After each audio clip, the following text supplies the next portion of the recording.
오늘 하나님께서 우리에게 주시는 말씀은 사도행전 13장 13절에서 43절의 말씀입니다.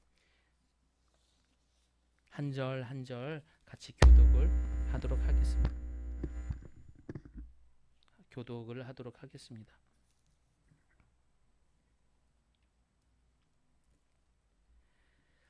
바울과 동행하는 사람들이 바보에서 배 타고 밤빌리아에 있는 버가에 이르니 요한은 그들에게서 떠나 예루살렘으로 돌아가고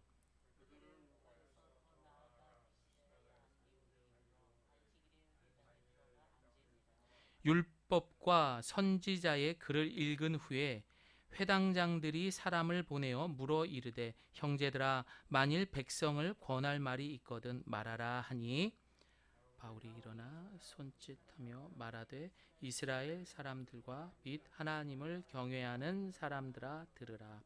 이 이스라엘 백성의 하나님이 우리 조상들을 택하시고 애굽 땅에서 나그네 된 그 백성을 높여 큰 권능으로 인도하여 내사 가나안 땅 7족속을 멸하사 그 땅을 기업으로 주시기까지 약 450년간이라.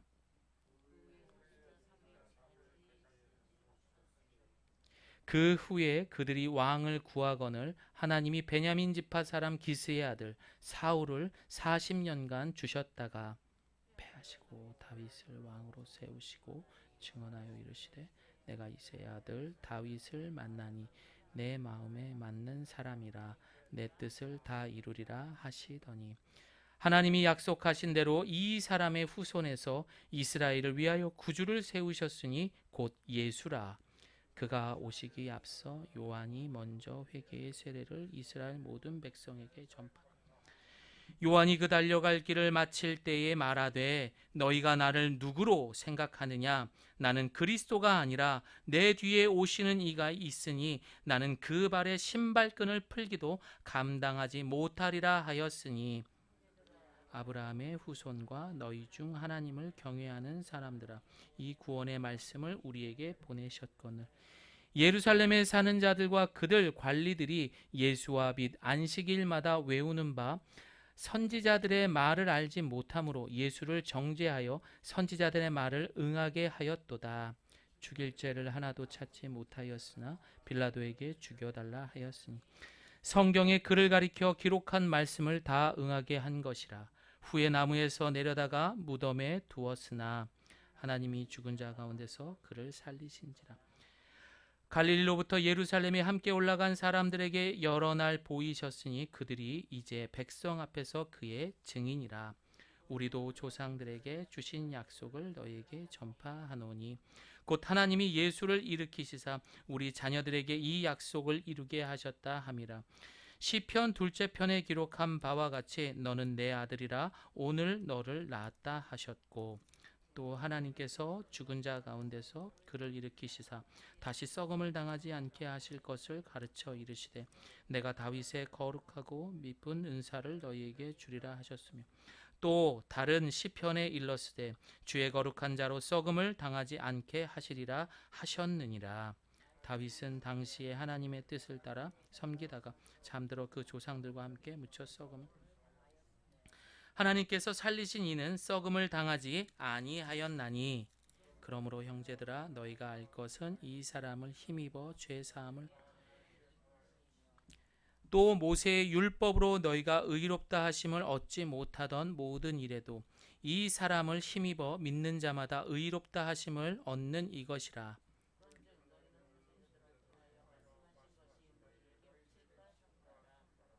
일러스되 보라 멸시하는 사람들아 너희는 놀라고 멸망하라. 내가 너희 때를 당하여 한 일을 행할 것이니 사람이 너희에게 일러줄지라도 도무지 믿지 못할 일이라 하였느니라 하니라. 사람들이 청하되 다음 안식일에도 이 말씀을 하라. 함께합니다. 회당의 모임이 끝난 후에 유대인과 유대교에 입교한 경건한 사람들이 많이 바울과 바나바를 따르니 두 사도가 더불어 말하고 항상 하나님의 은혜 가운데 있으라 권하니라. 과거 제가 어린이 사역을 할 때 아이들이 많이 떠들잖아요. 그럼 이렇게 본문이 긴 것들은 자, 조용히 할래? 한 번 더 읽을래? 그러면 예배 끝날 때까지 조용합니다. 오늘 본문이 참 길었습니다. 예, 그래도 잘 읽어주셔서 감사합니다. 지난주 우리가 함께 이제 계속해서 사도행전을 보고 있잖아요. 지난주 바나바와 그리고 바울은 바나바의 고향이었던 구브로 서물을 통하여서 이제 환락의 도시라고 말하는 바보 섬에 이르게 됩니다. 그리고 그곳에서 누구를 만나게 되죠? 총독이었던 서기오 바울이라는 사람을 만나는데 이 사람 마음 가운데는 그래도 예수를 한번 믿어보려고 하는 나름의 그런 양심들이 있었어요. 그런데 되지 않았어요. 왜 그랬을까요? 그 옆에 누가 있었죠? 박수무당. 그쵸? 예. 엘루마라는 그 남자 무당, 점쟁이, 마술사. 바로 그 사람이 옆에서 계속 그 사람을 예수를 못 믿게 했던 것입니다.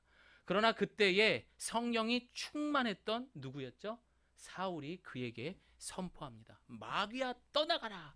우리도 했잖아요. 그쵸? 그렇게 함으로 인해서 그 서기오 바울은 그 모든 과정들을 보고 이제 예수님을 믿게 됩니다. 엘루마는 어떻게 됐죠, 여러분? 눈이 멀어버렸습니다. 와. 여러분, 그런데 이것을 우리가 놀랄 일이 아니라 여러분에도 그 권세와 능력이 있는 줄을 믿습니다. 있어요. 있는데 문제는 뭡니까? 우리가 날마다 성령 충만하고 목적이 이끄는 삶. 그 목적이 뭐예요? 땅끝까지 복음을 전하는 일에 우리가 최선을 다한다면 우리는 이 사울 못지않은 그런 권세와 능력을 가진 줄을 믿습니다. 그리고 잠깐 우리가 오늘 본문을 이제 읽었는데 이 본문을 읽기 전에 이름을 조금 정리해야 될 것 같아요. 지난주 본문의 9절의 말씀을 보게 되면 바울이라고 부르는 사울이라고 말을 했어요. 이제 사울이라고 이름을 말하지 않고 바울이다라고 이름을 말할 거예요. 아시겠죠? 자, 이제 이 바울은 본격적인 바울의 1차 전도 여행을 이제 시작을 하게 됩니다. 우리 13절 말씀 함께 읽겠습니다. 시작. 바울과 빛 동행하는 사람들이 바보에서 배 타고 밤빌라에 있는 버가에 이르니 요한은 사도행전의 기록자였던 누가는 첫 번째로 언급을 했던 내용 중에 하나가 리더의 이름이 바뀌었어요. 처음에는 항상 바나바와 사울 이렇게 이야기를 했어요. 그런데 오늘 보니까 누구 이름이 먼저 나왔어요? 바울 이름이 먼저 나왔어요. 바울과 사람들, 동행하는 사람들 이렇게 이야기를 한 거예요. 예, 리더가 바뀐 것을 이 기록자는 그렇게 말을 했습니다. 이 바울 일행이 키프로스를 떠나 배를 타고 소아시아 남단에 위치한 버가에 이제 도착을 하게 됩니다. 그런데 바울과 바나바를 수행하던 요한, 그 요한이 누구죠? 마가복음을 기록했던 마가 요한이었습니다. 그런데 이 사람은 전에도 이야기했던 것처럼 바로 이 바나바의 생질, 조카였던 거예요. 뭐 부잣집 도령이었는지 아니면 아직 나이가 어려서 그런지 이 선교의 일이 힘들었는지 그는 더 이상 나는 못하겠습니다 하고선 고향 땅으로 이제 가겠다라고 합니다. 뭐 많은 사람들의 역사책에 보면은 그가 향토병에 걸려서 고향으로 간 거다. 아니면은 이 리더가 바나바에서 바울로 바뀌어서 기분 나빠서 돌아가게 된 거다. 뭐 여러 가지 내용들이 있지만 정확하게 나와 있는 것은 없습니다. 그러나 분명한 것은 그와 함께 했던 바울이라는 인물은 그렇게 고향 땅으로 간 마가에 대해서 좀 실망을 했다라는 것은 알 수 있습니다. 그래서 그 뒷부분에 이제 바울의 제2차 전도 여행에서는 바울은 바나바와 함께 가지 않습니다. 실라와 함께 가고 그리고 바나바는 자신의 조카인 마가와 함께 선교 여행을 떠나게 됩니다. 아, 바울도 이렇게 사람 관계에서 문제를 일으킬 수 있구나. 시험에 드는 일이 있구나. 물론 그럴 수 있죠. 하지만 그는 성령이 충만했던 사람이죠. 디모데 후서 4장 11절을 보게 되면 그의 영적인 아들이었던 이 디모데에게 이야기를 합니다. 디모데야, 너 올 때 꼭 좀 마가라는 그 친구를 데리고 오렴. 그는 나에게 유익했던 친구다라고 이야기를 합니다. 이야기는 잘 끝나게 됩니다. 어쨌든 뒤에 나오는 이야기들을 먼저 오늘 본문을 보기 전에 이 나와 있는 내용에 대해서 좀 설명을 했습니다. 정말 1차 전도 여행은 쉽지가 않았습니다. 그 지역으로 가기까지가 참으로 고되고 무엇보다 사람과의 그런 갈등의 문제. 몸은 힘들어도 사람하고 좀 삐뚤어져 봐요. 내가 힘들게 일하고 왔는데 더 힘든 게 뭐예요? 집에 왔는데 부부끼리 싸움을 한 거예요. 아내와 싸움을 하고. 그게 더 힘든 거죠. 이런 것처럼 이 선교 여행에서 이들은 그런 인간과의 그런 갈등도 인해서 참으로 지치고 힘든 시간들이었습니다. 그러나 참 놀라운 것은 그럼에도 불구하고 하나님의 뜻과 계획은 멈추었다, 계속 진행된다. 뭐죠, 여러분? 계속 진행이 되었다라는 겁니다. 그런데 그 진행은 2000년 전서부터 시작해서 언제까지? 그렇죠. 2021년. 오늘 이 자리에 앉아 계신 저와 여러분을 통해서도 계속해서 하나님의 뜻과 계획은 진행되는 줄을 믿습니다. 바울과 인행은 이제 버가로부터 비시디아 안디오까지의 길을 가게 됩니다. 그러나 그 지형이 상당히 힘들었대요. 뭐 그것을 갈 수 있는 뭐 버스라든지 이런 거 자전거를 쓰면 편할 텐데 뭐 아무것도 없는 거예요. 오로지 그냥 걷는 거를 통해서만 그렇게 해서 고단한 그런 전도의 길이 되었습니다. 그렇게 해서 이 바울의 일행들은 드디어 비시디아 안디옥에 도착을 했는데 여러분 이 지역은 로마의 지배를 받는 지역이에요. 그런데 참 특이한 것은 유대 사람들의 회당들이 곳곳에 있다라는 거예요. 예. 그런 특징을 갖고 있는 곳이 바로 비시디아 안디옥이라는 지역이었어요. 그렇다면은 여러분 그곳에 있는 그 유대인들의 가장 적이 될 수 있는 사람이 누구예요? 천적이 되는 게 누구죠? 그리스도인들이잖아요. 유대인들은 그리스도인들을 못 잡아먹어서 안달이잖아요. 그런데 이 그리스도인이었던 바울과 바나바 그 일행들은 그들을 전도하러 간 거예요. 쉬워요, 안 쉬워요? 어려운 상황이에요. 지금 모든 상황들이 지금 다 어려운 상황이에요. 자, 그런데 이들의 그런 배경과 이들의 삶과 가장 유사하게 살아왔던 사람이 있어요, 없어요? 바울이라는 인물이 있잖아요. 여러분 그는 다소라는 이방 지역에서 출생을 하고 전통 유대인으로서 심지어 그는 로마의 시민권까지 갖고 있어요. 그리고 유대인들이 부러워할 만한 그런 가말리아에서 공부까지 수학까지 했던 사람이에요. 누가 봐도 유대인이 봐도 존경할 만한 사람이 그들 앞에 나타난 거예요. 이야, 이게 웬일입니까? 그리고 어떻게 됩니까? 이제 그곳에서 이 바울이 사도행전은 이 바울이 3번의 설교를 하게 되어 있습니다. 그런데 첫 번째 설교를 그리고 자신의 선교 여행에서 첫 번째 설교를 하게 되는 것입니다. 놀랍지 않습니까, 여러분? 그 어려운 때 그리스도인들은 할 수 없지만 하나님께서는 이 바울이라는 인물을 이때를 위해서 준비시켰던 거예요. 여러분 우리가 살다 보면은요, 야, 왜 하나님은 남들도 안 겪어도 돼야 할 일을 이 고난을 우리는 왜 겪어야 하는가? 왜 이런 경험들을 해야 하는가라는 의문을 가질 때가 있습니다. 참 그런 적이 저도 얼마 살지는 않았지만 죄송하지만 저의 이야기를 하자면은 그래도 제가 직장 생활을 하고 목회자가 되었을 때 제가 해왔던 체육에 관련된 일들 또한 방송에 관련된 일들 이런 것들이 사실상 신대원에 가고 나니까요 목사가 되기 위해서 필요한 그 학교 가서 공부를 할 때는 야 이게 다 무슨 소용이 있느냐라는 생각이 들 정도로 다 쓸모가 없다라는 생각이 들었었어요. 그곳에 가면은요 야 저 사람은 얼굴만 봐도 전도사님 같고 목사님 같은 거예요. 안녕하세요. 목소리가 식사는 하셨어요? 그냥 막 너무 친절하고요. 그래서 저는 의심을 했어요. 저거 다 가짜다. 겉으로 저러는 것. 근데 그게 아니더라고요. 아침에 일어나면요, 막 물도 떠다 주고요. 뭐 식사는 안 먹으면은 먹을 것도 사다 주고. 정말 깜짝깜짝 놀랄 만큼 그들의 성품이나 그런 삶이 제가 살아왔던 삶하고는 전혀 다른 것들이었어요. 그래서 저는 그때마다 늘 생각을 했어요. 아, 내가 살아온 삶은 다 필요 없는 것들이었구나.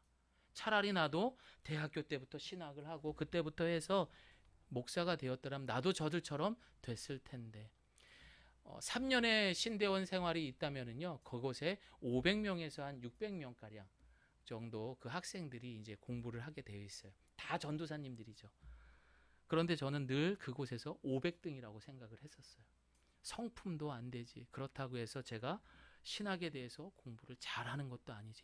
모든 것들이 부족하다라고 생각을 했었습니다. 아마도 바울에게도 자신의 지난 그 시절이 누구보다도 싫었을 것입니다. 여러분, 그 사람이 어떤 사람이 진짜 못된 인간이었어요. 그는 예수를 핍박했습니다. 뿐만 아니라 스데반 집사를 돌로 쳐 죽였던 사람이에요.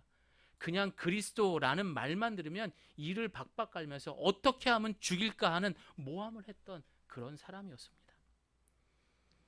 그런 자신이 이제 그리스도인이 돼서 복음을 전하는 데에 있어서 그 옆에 있었던 바나바나 또한 베드로 사도와 같은 이런 사람들을 보면은 나도 저렇게 되고 싶다, 부럽다라는 생각을 했을 것입니다. 아마도 1차 전도 여행을 떠날 때에 바나바가 딱 뽑혔을 사람들이 야, 역시 바나바, 우리 바나바 목사님이 제대로 뽑혔네. 자, 그러면 그 목사님하고 함께 갈 사람이 누굴까? 뭐? 사울? 야, 우리 바나바 목사님 고생하시겠네. 저런 인간이랑 갈 수 있을까? 아마 사울 입장에서도 충분히 그런 마음을 느끼고 또 그 주변에 있는 사람도 그런 편견을 갖지 않았을까라는 생각이 듭니다. 왜 그럴까요? 그가 아무리 다메섹에서 회심을 했을지라도 그의 과거가 말해주는 것들이 있기 때문에 쉽지 않은 거라는 것입니다. 하지만 여러분 어떻습니까? 하나님은 이 이방 선교를 위해서 바울을 지난 아픔도 그리고 자신이 기억조차 하기 싫었던 그 모든 것들을 이제 하나님은 오늘 이때를 위해서 이 안디옥에서 펼쳐질 이 첫 번째 설교와 전도를 위해서 바울을 준비하신 거예요. 이 사람들은 뭐 로마 시민권까지 갖고 있어? 아주 그냥 뼛속까지 유대인이었어? 그러면서 이 바울을 순순히 받아들일 수 있었던 거예요. 이 하나님 얼마나 대단하십니까? 사랑하는 성도 여러분, 여러분들도 분명 주님께서 여러분이 갖고 있었던 아팠던 것들, 힘들었던 것, 그 모든 것들이 하나님 나라와 영광을 위하여 귀하게 사용되실 줄을 믿습니다. 우리 시편 119편 71절 함께 읽습니다. 시작. 고난당한 것이 내게 유익이라 이로 말미암아 내가 주의 율례들을 배우게 되었나이다. 재활의학의 창시자였던 하워드 로스크 박사라는 분이 계셨어요. 그분이 이제 재활이란 하면서 이 재활에 대해서 정의를 했습니다. 여러분, 재활이라는 걸 어떻게 생각을 하세요? 재활이라는 것은 내 몸에 문제가 되는 것, 내 몸에 약해진 그런 장애로 인해 잃어버린 것들을 다시 한번 그 능력을 되찾는 것이라는 것을 재활이라고 착각을 할 거예요. 착각. 예. 이분은 그렇게 얘기를 안 했기 때문에 우리는 그렇게 생각을 할 수도 있었을 거예요. 하지만 그분은 재활은 어떻게 말을 했느냐?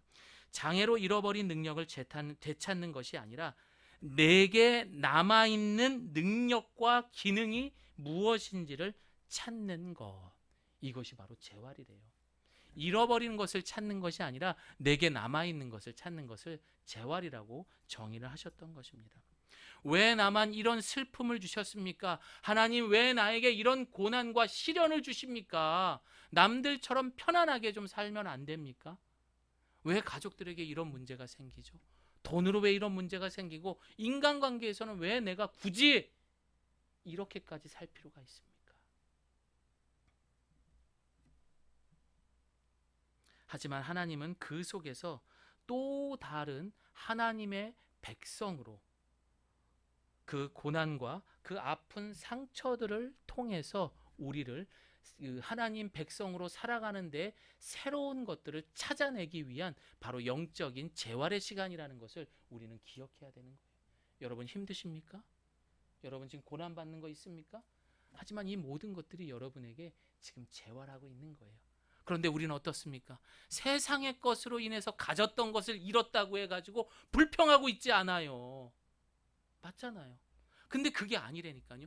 하나님은 그렇게 해서라도 내가 묻어있는 이 세상의 그런 모든 때들을 그렇게 해서라도 버리게 하시는 거예요. 그런데 나는 어떻게, 내가 꼭 장애인이 된 것처럼, 내가 모든 것을 잃은 것처럼 실망하게 합니다.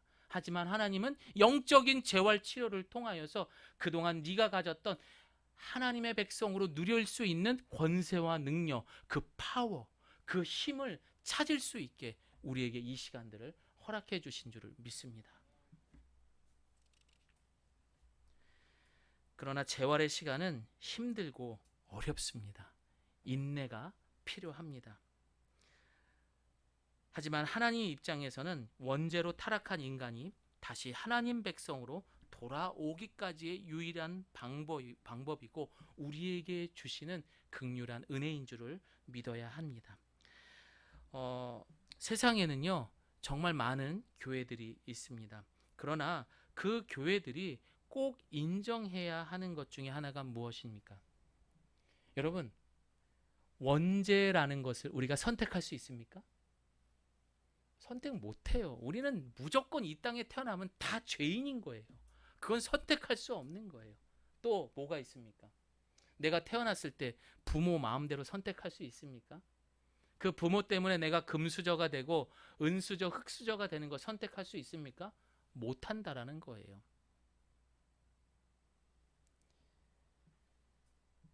이것을 이해하지 못하고 받아들이지 못하는 가운데에서 우리가 신앙생활을 하게 된다면 여러분 어떻습니까?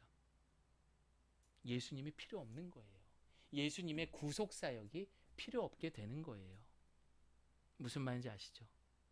비록 내가 바꿀 수 없는 이런 삶들을 통해서 이런 배경과 환경을 통해서 태어났지만 그것을 뒤집을 수 있는 게 무엇입니까? 예수님밖에 없는 거예요.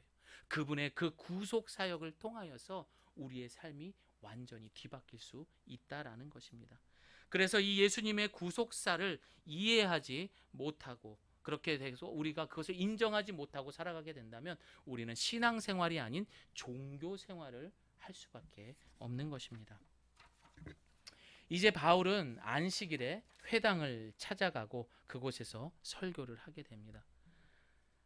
그리고 그는 그의 설교가 이제 이스라엘 구약의 역사를 시작으로 애굽에서 종살이하던 시절, 모세를 통해서 이제 출애굽을 했던 것, 광야의 삶에서 그리고 다윗 왕에 이르기까지. 그런데 그곳에서 선택했던 단어들이 좀 강한 것들이었어요. 하나님께서 택하셨습니다. 높여주셨습니다. 인도하셨습니다. 참아주셨습니다. 멸하셨습니다. 유업으로 주셨습니다. 여러분 이 말들이 무엇입니까? 하나님이 이스라엘을 당신의 그 주권적으로 강하게 택하시고 우리를 이끌어 오셨다라는 것을 강하게 말씀하셨습니다. 자, 그리고 함께 읽습니다. 23절입니다. 시작. 하나님께서는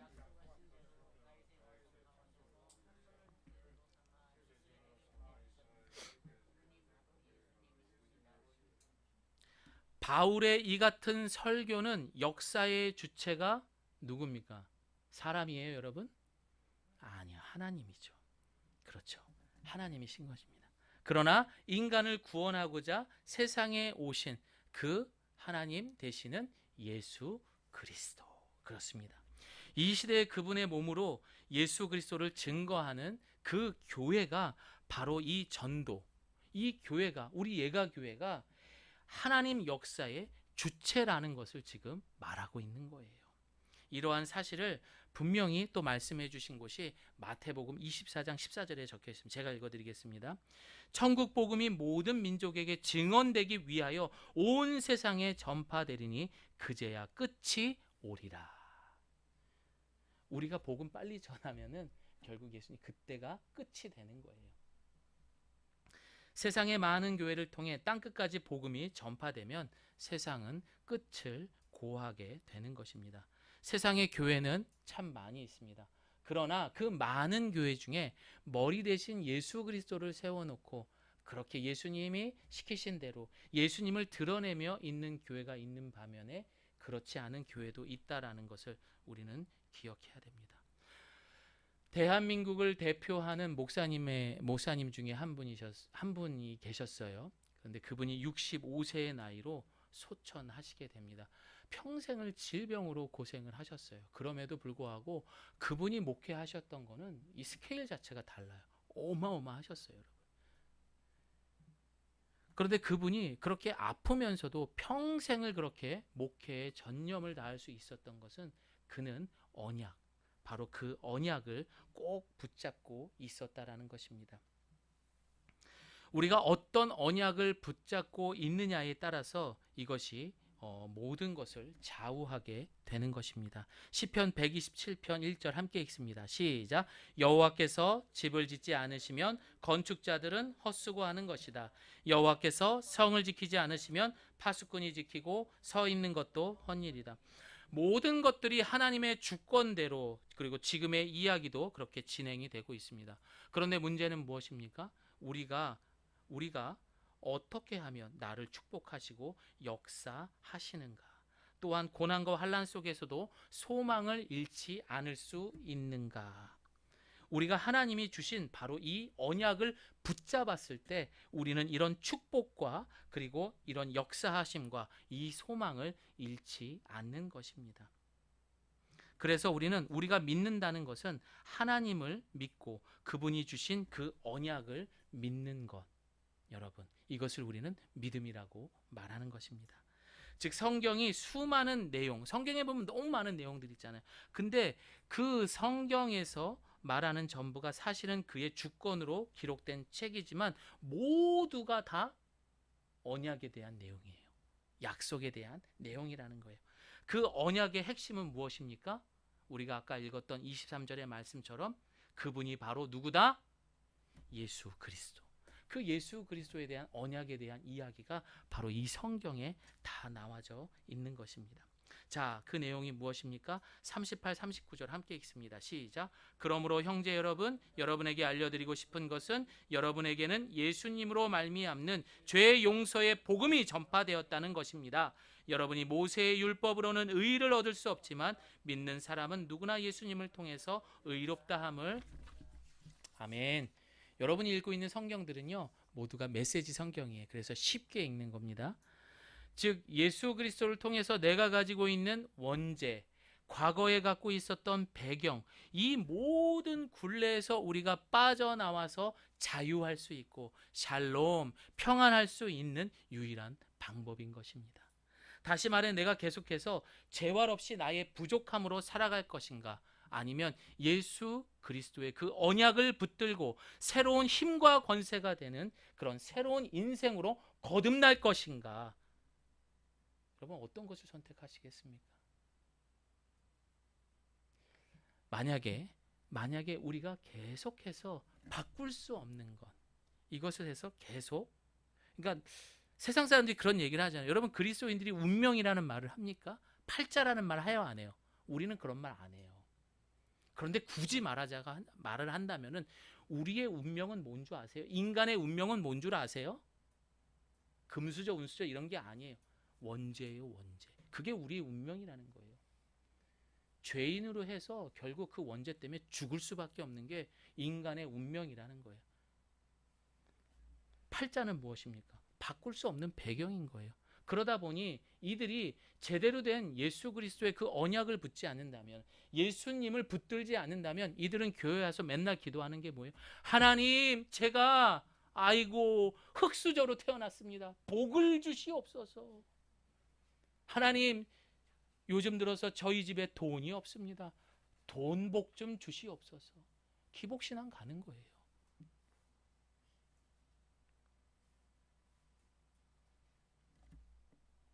저는 저희 교회 주일학교 친구들에게 자주 하는 말이 있어요.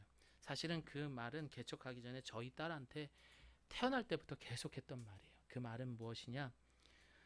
얘야, 너는 왕의 딸이란다. 그래서 너는 공주님처럼 살아야 된다. 아랑아, 너는 왕의 딸이야. 조경은 김잔디 딸이기 전에 너는 하나님 아버지의 딸이야. 너는 공주님이야. 그럼 어떻게 살아야 돼요? 사람처럼 살아야 됩니까? 아니면은 일반인처럼 평민처럼 살아야 됩니까? 공주님처럼 살아야 됩니까? 공주님처럼 살아야 되는 거예요. 그런데 내 주변에 좀 돈이 없다고, 건강이 좀 없다고 해서, 여러분 한 번 공주는 영원한 공주예요. 그런 배경 때문에 내가 막 이러고 사는 거? 그거 아니죠. 존심이 허락지 않지. 내가 누군데. 저를 따라합니다. 나는 왕의 아들입니다. 나는 왕의 딸입니다. 여러분 그 자존감 갖고 사세요, 여러분. 얼마나 여러분들이 대단하십니까? 그러나 여러분 그 자격을 얻기까지 지금 이 사도 바울이 계속해서 이 긴 본문을 통해서 설교했던 이 내용의 중심은 바로 예수 그리스도라는 거예요. 그분의 이름을 영접하는 자, 그 이름을 믿는 자, 그 안에 우리가 그 왕 대신 자녀의 권세와 능력을 다 누릴 줄을 믿습니다. 우리 에베소서 1장 3절에서 5절 함께 읽습니다. 시작. 찬송하리로다 하나님 곧 우리 주 예수 그리스도의 아버지께서 그리스도 안에서 하늘에 속한 모든 신령한 복을 우리에게 주시되 곧 창세 전에 그리스도 안에서 우리를 택하사 우리로 사랑 안에서 그 앞에 거룩하고 흠이 없게 하시려고 그 기쁘신 뜻대로 우리를 예정하사 예수 그리스도로 말미암아 자기의 아들들이 되게. 저를 다시 한번 따라해 보겠습니다. 예수님만이 우리의 신분을 바꿀 수 있습니다.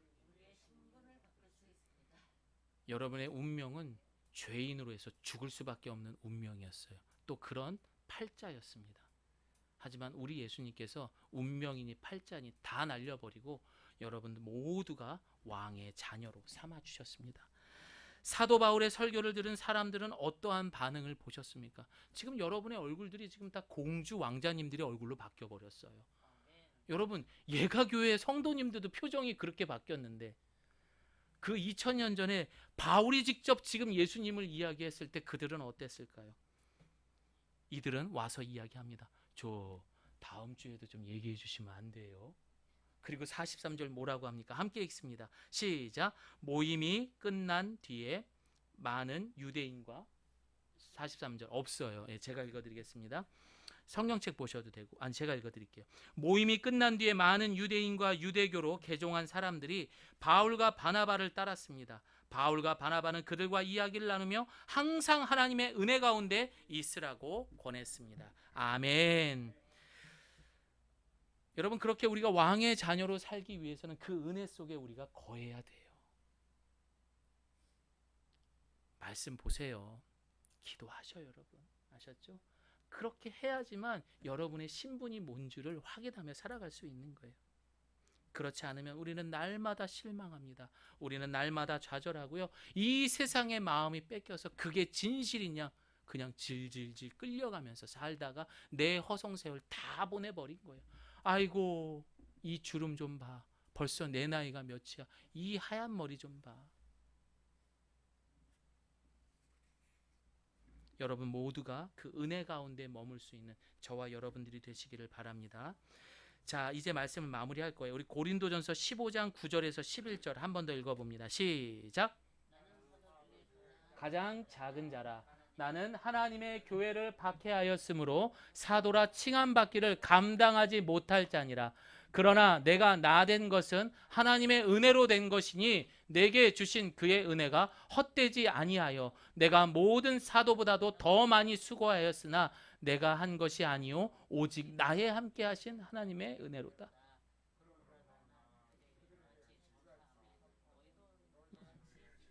아멘.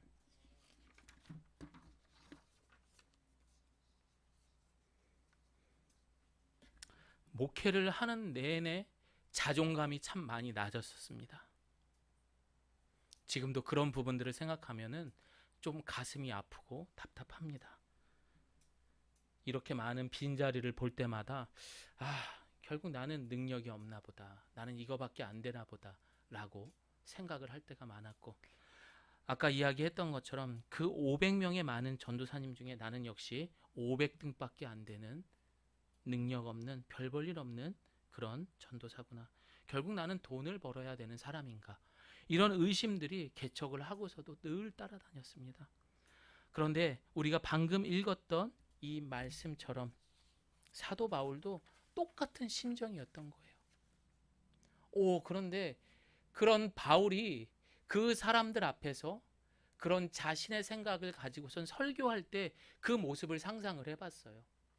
얼마나 마음이 힘들었을까요? 그런데 그 예수님 때문에 자신의 그 신분이 바뀌면서 그 복음을 전할 때 그 바울에게 왔던 그 감격들 얼마나 대단했을까요? 설교를 준비하는 내내 그 감동 때문에 참 많이 기뻤었고, 또 더 이상 내가 500등짜리 그런 목사가 아니다라는 마음을 갖게 되었습니다. 자신감이 생겼던 거예요. 저도. 사랑하는 성도 여러분, 여러분들도 그렇습니다. 이번 한 주간 여러분들이 나의 그 연봉 때문에 내가 얼마짜리 사람이다 측정하지 마세요. 주변에 있는 사람들, 나보다 실력 좋은 사람, 건반 더 잘 치는 사람 있어요, 없어요? 예. 진심인가 봐. 눈이 진심인 것처럼 지금 대답을 하고 있어요. 예.